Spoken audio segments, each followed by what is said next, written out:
Good evening.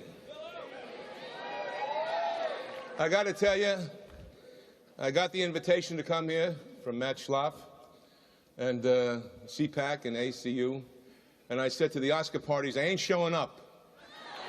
I've got something else I have to do.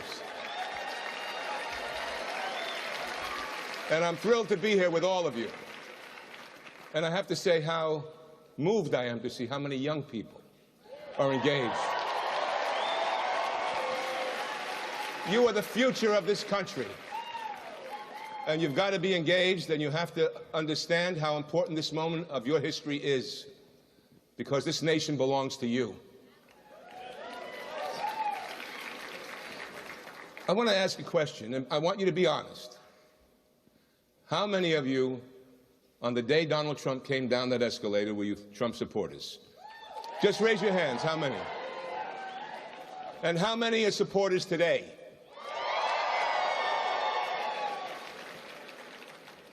I write for Breitbart. I've done that since this inception. Andrew Breitbart was a good friend of mine. I met him on the USS Ronald Reagan.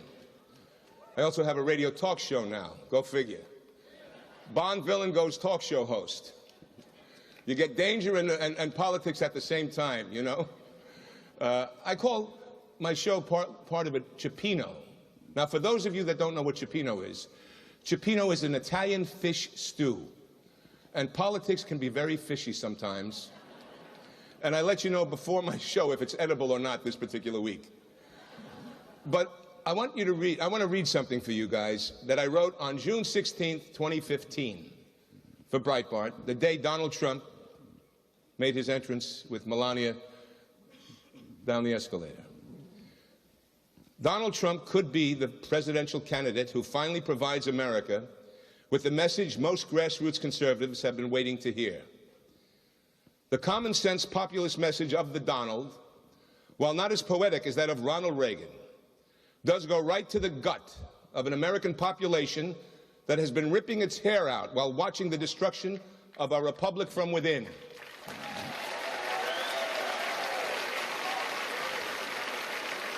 The compliance and lack of imagination from some in the Republican Party, the elite, along with the aggressive takeover by progressives who are bent on reshaping America into the image of Europe, have brought us to the point we are now in. I have not in my lifetime seen such a disparaging portrait of America as we see today, and it will take a leader who understands how to build, not just govern. We have had years of the tired blood of political elites who have dismantled America's individualism. We do not need another politician at this particular time in our history. That was my opening statement on the Breitbart article I wrote the day our president announced. You see, and these are all great political figures and people, and I respect them all. But I remember watching, and we all love all of them. But there are a couple of benchmarks for me. The media is one of them. The culture is another one. We'll get to the media in a second. And I've talked about that for years, and we all know it. And being in Hollywood since 1977, I did my first film with Frank Sinatra, 1977. So I've seen Hollywood. I've seen Reagan, Ronald Reagan, 1980. And I'm going to bring to mind something that I talked with a friend of mine a couple of times. We discussed this, Mark Masters actually, and when Ronald Reagan was President of the United States, Mr. Gorbachev, tear down this wall. The wall came down. Peace through strength, nuclear détente, prosperity. In 1988, his right hand was a guy named George Bush. We respect the Bushes, we respect George Bush. But there was a shift. There was a shift that is absolutely stunning. After being the right hand of Ronald Reagan for 8 years and seeing the bold choices and the bold moves that he made, and much like what we've seen with Donald Trump, how the establishment, both on the left and the right, have attacked Donald Trump throughout this whole thing, What does George Bush run under? What's his slogan in 1988?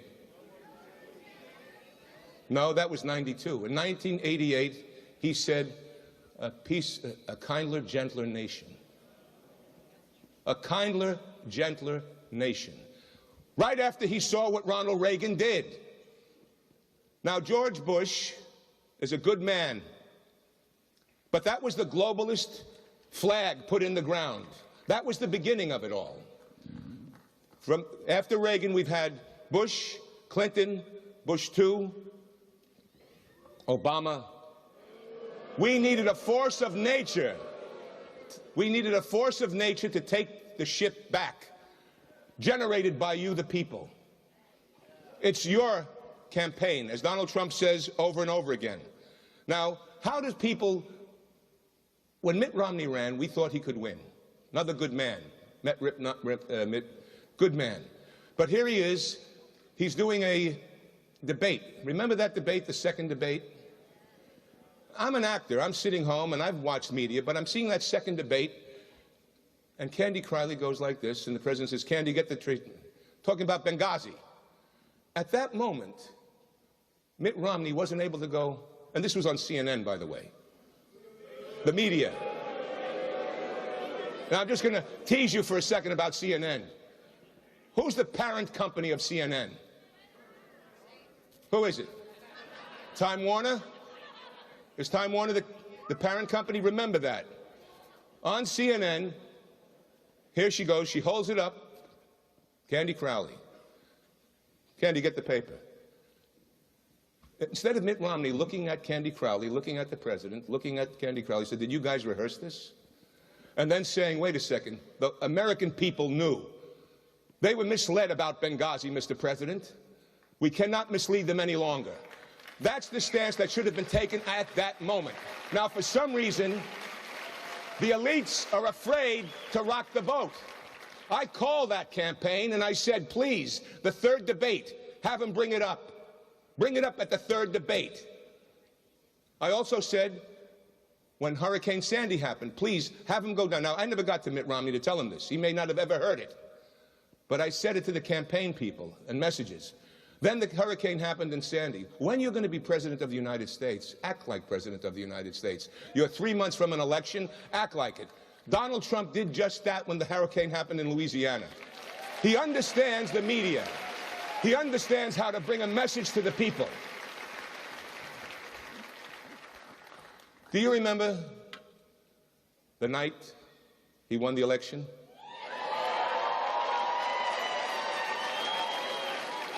My 16-year-old boy, Nicholas, for 4 hours.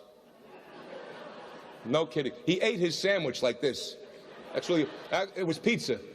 Dad, I'm not doing it until they call it for him. And he was pissed off that they didn't call Florida earlier. I mean, there was certain states. He goes, Dad, why didn't they call it? This is a 16-year-old kid. And finally, when it was called for him, he released, and she didn't give a concession speech, because I know what happened backstage.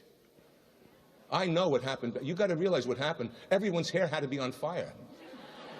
The phone in Hollywood, they had to be calling him. Everyone, every Hollywood elitist had to been calling, what's going on? George Soros. Wait a second. What happened there?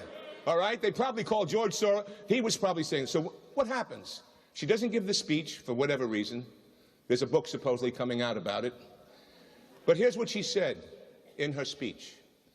And to the millions of volunteers, community leaders, activists, and union organizers who knocked on doors, talked to neighbors, posted on Facebook, even in secret, private Facebook sites, I want everyone coming out from behind that and make sure your voices are heard going forward. And to the young people in particular, I hope you will hear this. I have, as Tim said, spent my entire adult life fighting for what I believe in. I have successes and setbacks, sometimes painful ones. Many of you are at the beginning of your professional and public political careers. You will have successes and setbacks too. This loss hurts, but please, never stop believing that fighting for what's right is worth it. It is worth it. And so we need you to keep up these fights. Now, a couple of hours later, there was the first riots, the first marches. That was the trigger. What's happening right now in our country from the elite in Hollywood? The elite in Hollywood can fly anywhere and work anywhere. I can fly, and I travel the world singing. Some of you may not know that. I'm a pretty darn good singer, by the way. But I travel besides the acting. And I can go anywhere. But the makeup artist can't get on that plane. The key grip, the electrician, the dry cleaners. They've lost touch. The Hollywood community has lost touch with the blue collar of America. And that's why they think that they don't know. So now, just a few little things more. The parent company of CNN is Time Warner. Now, we know that the media, the fake media, or the very fake media, we know these, all right? Now, I've known for years, I've seen it being manipulated. And I go from all the stations, and they're good people. I respect everyone's living, everyone's point of view. That's what America is about. But I understand when I see the vitriol and the misrepresentation, the continued misrepresentation of certain things, or the exaggerations of certain things, carried to a point that they shouldn't be. And that's what we see happening right now. Even on every media says the first 100 days. Well, he's only been in office 30-some-odd days. It's not 100 days. And look what's been accomplished. Look what's been accomplished. And look what the future's going to be. So anyway, I've got to wrap up. I'm going to have to finish this speech tomorrow. But I want to go, because of Mike Pence, in honor of Mike Pence, I would like to mention another son of Indiana. How many know of Red Skelton?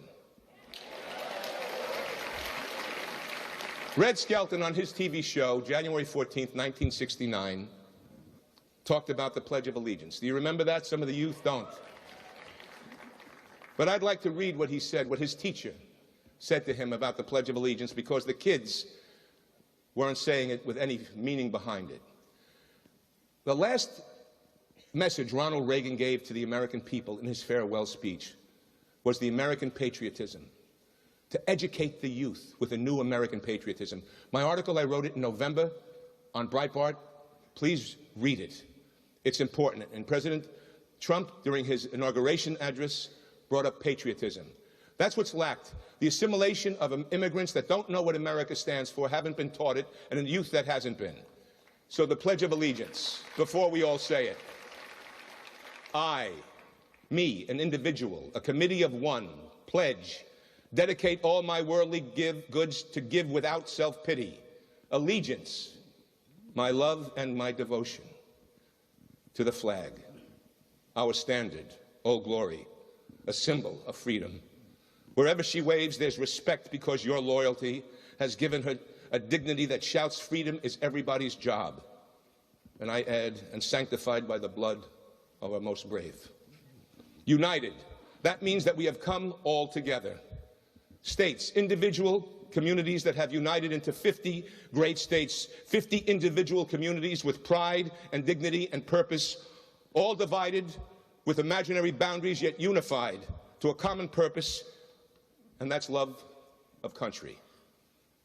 And to the Republic, a state in which sovereign power is invested in representatives chosen by the people to govern.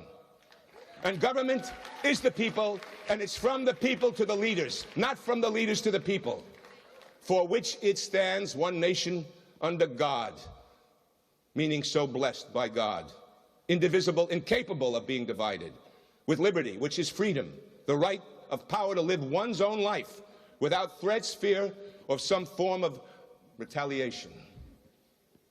Justice, the principle or quality of dealing fairly with others. For all, which means boys and girls, it's as much as your country as it is mine. And now, boys and girls, let's stand for the Pledge of Allegiance. Let's hear it. I pledge allegiance to the flag of the United States of America and to the republic for which it stands, one nation, under God, indivisible, with liberty and justice for all. And as Red Skelton said, good night and God bless all of you.